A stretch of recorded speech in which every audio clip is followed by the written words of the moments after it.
Thank you, Fever Monk, Snow on the Bird Line. And our friend Bethany Green has made it. Hello, Bethany. Hello. So sorry I was It's late. okay. Did you get that stuff unpacked? I did. And Most of it. I'm late for a good reason, actually. We got a huge donation of pet food from our friends at Dare to Care. Isn't that amazing? Yes. So myself, my son, and a friend of mine who we call Pineapple because he's from Hawaii. Oh, how cute. Helped for hours today unload and organize and clean and all that good stuff. So You need volunteers. all the time. Obviously. For so many different things. Tell us about My Dog Eats First, because I've explained to everybody who's tuned in today that you basically take care of the animals of the homeless, whereas organizations like Fed with Faith take care of the humans. Yeah, so we focus on the companion animal aspect of homelessness and who we call the underserved. Yes. So, we work with both of those people. There are many homeless who have companion animals who will feed them and take care of them before they'll take care of themselves. Right. Thus, the name of our organization. And then there is there are underserved folks who are just having to choose between keeping their companion animal and paying rent or buying groceries or school supplies and stuff. And so often that ends up in a completely healthy, happy companion animal being surrendered. Yes. We already have shelter overcrowding. We already have I sure do. euthanasia numbers. And so if we can all just kind of come together and address these issues at their core before it gets to that point, Right. then we can help in the big picture. We can see the big picture, keep people together with their pets. I am just dying to ask you about this new and fabulous warehouse space that you have in Portland. Oh my gosh, it's so fun. It's not a warehouse. It's actually, ironically, the old Boys and Girls Club, Salvation Army Boys and Girls Club. It was opened in 1954. How cool is that? Yeah, and I think it operated until 11 years ago, and it's been sitting empty. Our friend Gil Holland. Yes. Found out through various resources that we were looking for a space to move into because it was time. Yes.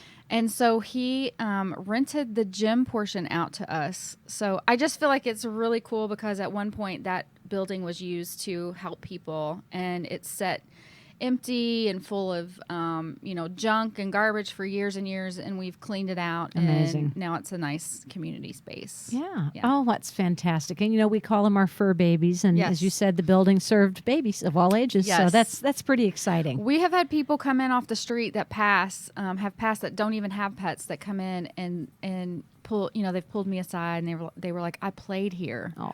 I was here when I was younger. It's So sweet. kind of a trip down memory lane for them. So you've gotten a pretty good price on rent, I'm assuming. Yes, Gil has been wonderful. He gave us a really affordable price, which Wonderful. is one of the only reasons why we were able to get in there, because we are completely run off of donations. That's right. A few little grants here and there, and the goodwill of the Louisville community. So I asked you that because Gil has done so much for this community, and I knew that he had helped you yes, in ways that most people couldn't even imagine. yes, and that space has really helped us in terms of expanding our services, because for 2 years You worked out of your house, right? we served in a parking lot, in various parking lots around Louisville. We just grew, and as we got more donations and we were serving a larger group of people, we got a trailer with a little grant.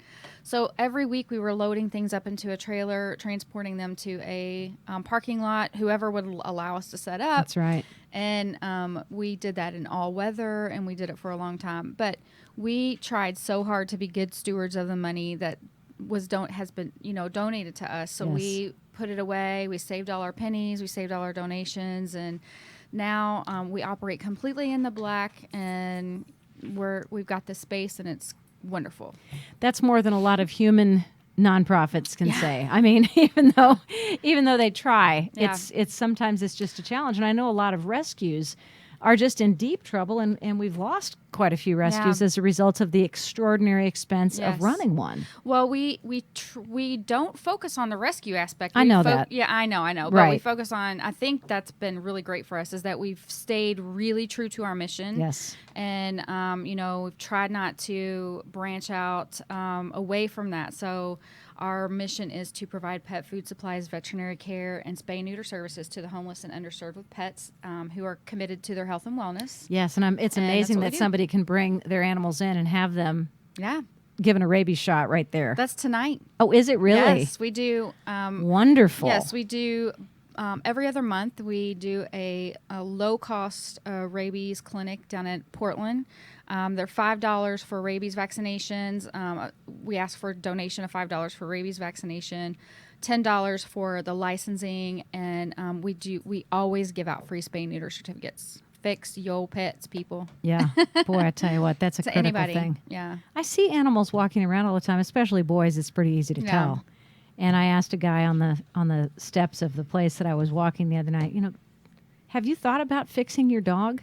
And he's like, no. It is definitely I said, are you breeding him? Yes. He's like, no. It's definitely a labor in education. Yes, it is. So I have found too in the last couple of years that, not everyone has been lucky to have the kind of education that we have on why they should spay and neuter their pets.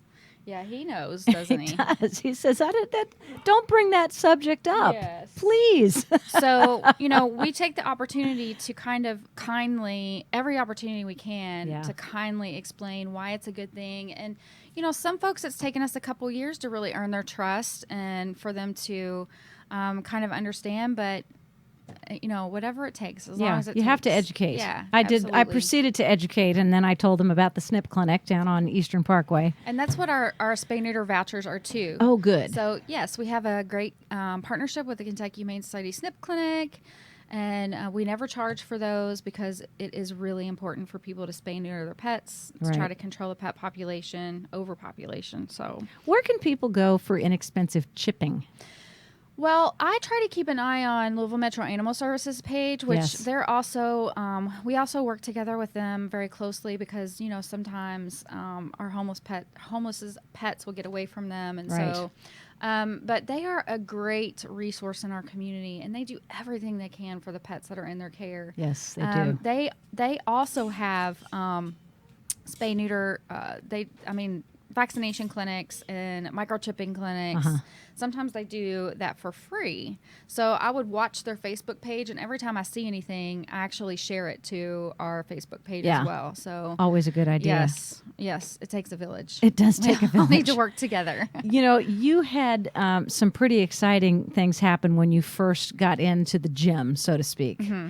But I know it took a huge amount of labor to get it ready. How did you accomplish that? Getting into the gym? Yeah. All right. So when we went and we looked at several places and they just weren't a good fit for us, and we went and looked at the gym, and literally it was wall to wall. I don't want to say junk because there were several organizations that Gil had allowed to use that for storage. Right. So, but it was literally wall to wall storage and stuff. And we just called upon the community and our volunteers and asked them to come out, and we held a couple of volunteer functions. You can always see pictures like this on our Facebook page, and I mean, gosh, the community is just so supportive of us, and I'm so thankful. We couldn't do it without them. Absolutely. Yeah. So you just dragged all that stuff out. The owners that were storing their things there had to obviously come and get their things. Mm-hmm. Yes, and there was a individual that worked closely with Gil named Paul that helped us get some things cleaned out. So it just took an effort on everyone's part to get everything cleaned out, and it literally had 10, 12 years of grime in there. So we scrubbed. Yes, we scrubbed and scrubbed. It could use some paint and some this and that and the other, but that will come. About how many square feet is this? I believe it's around 2,000 square feet.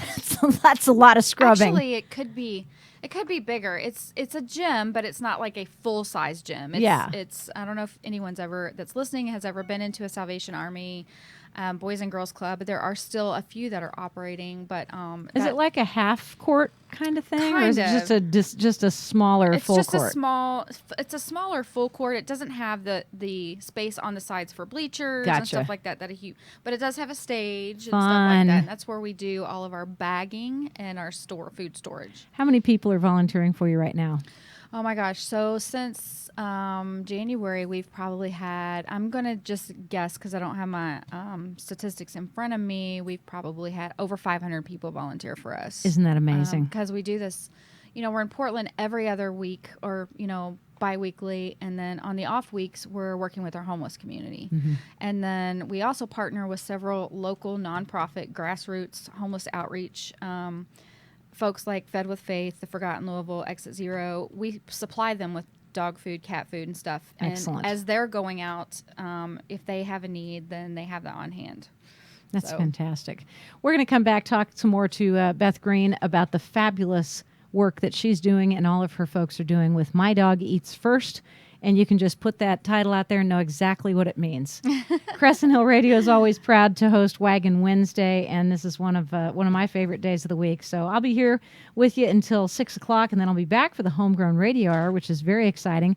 In the meantime, if you need to know where to go to play music tonight and to hear music tonight, the guys from the Morning Jam are going to tell you. Let's take a look at the WCHQ concert view for Wednesday, August 10th.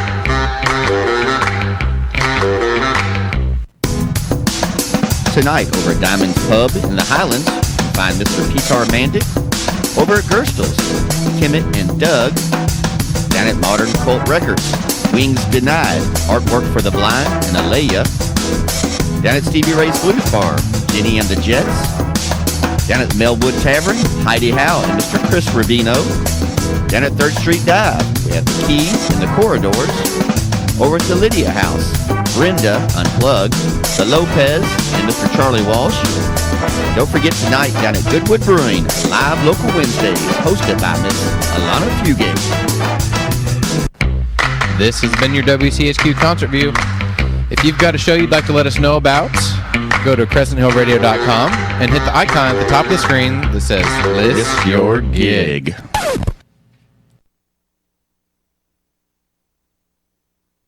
Why is it they make me laugh? They make everybody laugh. They're on 7 to 9 a.m. every weekday, and they make a number of people laugh. Bethany Green joins us this afternoon on Waggin Wednesday to talk about all the wonderful things that have happened to My Dog Eats First and all the wonderful things that are going to continue to happen just as soon as you opened. And how long have you been in the gym down in Portland? Since March. Oh, my gosh. It's flown by. Yeah. What happened immediately after you got involved with Gil Holland and got this absolutely wonderful place? Because I know it was a tremendous amount of work to get to the point that you could actually find someplace. Yeah, it had to be perfect. Yeah, it did. And we have absolutely no complaints after being outside in a parking lot for 2 years. No, you're undercover, babe. Yeah, it's a little warm in there, I will say, because it's not air conditioned. But we do our best with it. We were just able, because we got a nice little donation, to purchase a big fan, and it's like the size of a airplane propeller. So so we circulate some air through That's there. the best kind. Yeah. I love it. Soon after you opened, you had so much press coverage. Yes. And I'd love to know how this gal got a hold of you. Oh my gosh. So we were contacted. It's one of the most exciting things in my life. We were contacted by the Rachel Ray Show. Oh, wow. Yeah, and it was so cool. It happened all very quickly. I bet. We got an email. They said that they had heard about us, and I believe that they heard about us because we're working really hard to spread the word about what we're doing in our community and what other people can do in their communities when it comes to homelessness with companion animals or the underserved. By sending out press releases, by talking about it on social media, by, just making sure that we're doing everything we can to share our story with folks. Yes. So they reached out to me and they said, "Are you available? Are you interested in being on the show?" And I literally had like less than 48 hours. They overnighted a Skype kit to me that was like humongous. Amazing. Yeah. And set it up, and I set it up in my office, and we tested it, and It happened so fast I didn't even have time to be nervous about it. So you were on Rachel Ray Yes. via Skype. Yes. I didn't know there was such a thing as a Skype kit. That's pretty cool. It's a humongous box on rollers, and it came straight to my office door. And so it was a really quick clip, but it was surreal getting to actually speak with her. And she sent us 3,500 pounds of her food. She owns Nutrish. Oh, that's Yes. right. How Yes. exciting is Yes. that? Oh, So- how cool of her, too. Yeah, it was amazing. An amazing experience that what we were trying to do reached so far. Yes. And that she took interest. Of course, she's a huge pet lover. Yes, of course. And that she reached out to us. So I felt really, really lucky. 3,500 pounds of food. How many Yeah. bags did that translate to? It was like 3 pallets, Oh and my it was gosh. individual size food. And what we do with all the food that we get is we unbag it and we rebag it into gallon-sized Ziploc bags. Aha. It helps Brilliant. us with portion control. It helps people with transportation. So we did that, and it was, of course, took lots and lots of pictures, shared everything that she did for us, and it was great. It was an amazing experience. Oh, that is so cool. Yep. 3,500 pounds. So we were just talking about Ellen. Yeah. Is that the next big step? Ellen, are you listening? Hello, Ellen. We'd all love to be on Ellen. Oh, I would love We all to be worship and here. adore Ellen. She's an awesome Yes, woman. she is. And Awesome she is woman. also a huge pet lover, and she owns, she's part owner at Halo, which Really? is also organic pet food. We did get a donation from them in the beginning. They sent us over the course of a year in 4 different deliveries about 5,000 pounds of food. Holy smoke. Yeah. That's more than Yes. Rachel Ray even. Yes. Yes. It came in smaller batches, but that sounds like so much food. But it goes we quickly. go through about 1,000 pounds or more a week. Wow. So when we distribute weekly. So Rachel's food lasted about 3.5 weeks. yeah, it lasted, maybe because we had some other food and stuff too that we were passing out. I would say it lasted about 2 months. Oh, my. 6 weeks to 8 weeks. Yeah. Cool. Yeah. So where are your donations pretty much coming from? We get donations from the community via our PayPal buttons and stuff like that. We are really dependent on Kroger Community Rewards. I bet. That is big for us. So, and right now is you have to re-enroll. Even if you're already enrolled in August, you have to re-enroll and choose your whatever nonprofit that your heart is close to. You have to choose. So them. you only have to choose one?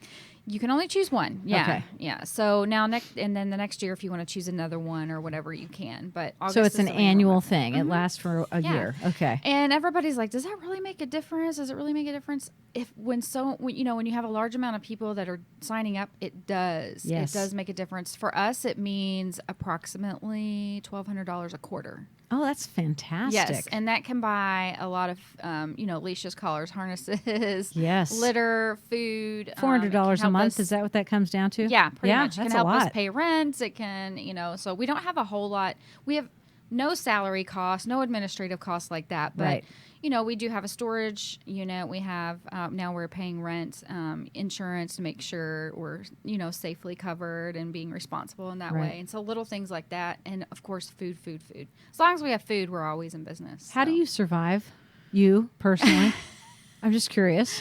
I cannot not be busy, so I always have to be doing something. I actually am very, very passionate about what I'm doing with My Dog Eats First. Yeah, but do you have a career that actually pays you? Yes, I do.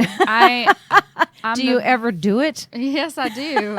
I'm the very proud owner of a pet sitting and dog walking company here in Awesome. Louisville. So Paws Pet Care. Okay. And, Pause with a PAWS. Got it. Yes, and My Dog Eats First, I always say it's like the philanthropic arm of my pet sitting and dog walking company. A lot of my clients are donors, and they're involved in volunteering and all of that stuff. So, yeah, we get independent donations. We're applying for some little grants. Yes, good. The Louisville Community Foundation. Am I saying that Community right? Foundation of Community, Louisville. yes, thank you. I had it backwards. They are absolutely amazing. Yes, they are. Yeah. So, I mean, we kind of signed up with them and have gone through either webinars and things like that. And, once you get signed up, the way that it works is donors can kind of look at you and see whether or not they want to donate to you. And we've had some donations come through there, which has been fantastic. It is. Yeah. And it's a lot of work. It is a lot of work. Yeah. And you've got to have somebody doing the grant writing full time and dealing with all of the incoming full time. Yes. And so that's why it's really important to get people to agree to come down and donate their time and effort. Yes. Is there any one day of the week? I mean, are like Saturdays and Sundays big volunteer days, or is it pretty spread out? We don't do a whole lot on Saturday and Sunday. Really? No, all of our outreach is done on Wednesday nights. It just has always worked for us. Yeah. And I think where that originated was that the partners that I partnered with in the very beginning, their outreach was done Wednesday nights. So we've just stayed true to that. We're at our distribution center in Portland, and the dates that we're there is on our website, mydogeatsfirst.org, under programs and also under events. All right. So we have specific dates set. It's usually the second and fourth Wednesday of the month. We're in Portland. Our volunteers get there around 6. We get set up. We get, we're rocking and rolling by 6:45. And we're usually done by about 8:15, 8:30. Okay. It goes pretty quickly, but it's a great experience, and you don't have to invest hours and hours and hours of time in it. So you actually do all the rebagging the night that you're going out to do the service. Yeah. The only thing that's kind of new right now that I am looking for some help with is it's a little bit difficult. We get a call from Dare to Care, which has been so good to us. God, they must be. If they call us, if some dog food and stuff comes in on the truck, usually Monday or Tuesday, and just getting there to get that and then getting it back to Portland. We have to unbag it because some of the bags are it's salvage, so some of the bags are damaged. So we can't leave it like that because we don't want to attract rodents. Right. We don't want to attract bugs. So we're very, very careful about that quality. Yes. So we have to take it out of the bags and put it in bins and make sure that it's nice, neat, and clean and all that. So that's today we worked on that from about 8 a.m. to 12. That's a kind of a big effort. You just said mydogeatsfirst.org and look under events. And what I see is August the 10th, which is today, coincidentally. Yep. Waggle Wednesday Food Bank. That's what we call it. I love that. Close to Waggin Wednesday. And then a veterinary clinic will be held as well. And then the Douglas Loop Farmers Market, which will be this Saturday. Yes. I'm assuming from 9 to 2. And Rocco's Rewards is going to be giving you guys the money that they raise at the farmers market. Yes, I'm so glad that you brought that up. How that cool was is one that? of the things I wanted to scream out. She's awesome. She is. She supported us last year as well. And she's got a coupon book that she's made up. And the details are actually in the event. So you can purchase this coupon book for $5, and there's a coupon for like each vendor. I mean, it's worth its weight in gold, and you get it right there as you come in. And all the proceeds she is generously donating to My Dog Eats First. That is pretty cool. And then Waggle Wednesday again on the 24th. Yes. So you go every other week. Is that what you told me? Yeah, it's usually of course, you always want to make sure that, or whoever's looking, make sure you look at the events calendar on our page. Yes. But it's usually the second and fourth Wednesday. Second and fourth Wednesday. Yeah, okay. people are struggling by the end of the month, so they need a little bit of help. And then the first and third Wednesday of the month, we're actually out working one-on-one with our homeless. Tell me about that. Explain that to me when we come back. We're going to do a Sure quick thing. song here, give everybody a chance to stand up and stretch their legs and their arms. If you're listening to us on your phone, you might as well be doing it through the app, which you can download immediately, so you can take us wherever you go on your smartphone. See, Bethany's going to do it right now. You can listen to us on your car phone at 100.9 FM. You can also go to that old desktop or your laptop or your tablet, whatever form of electronic communication you wish. But, the simplest and easiest and most effective way to listen to Crescent Hill Radio is either on your car phone or on your app. And that's what we want you to do. Crescent Hill Radio, WCHQ 100.9 FM. How about some War Hippies?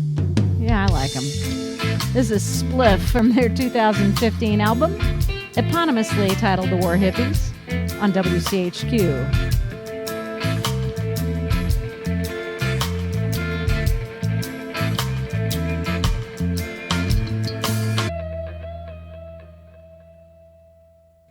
those war hippies.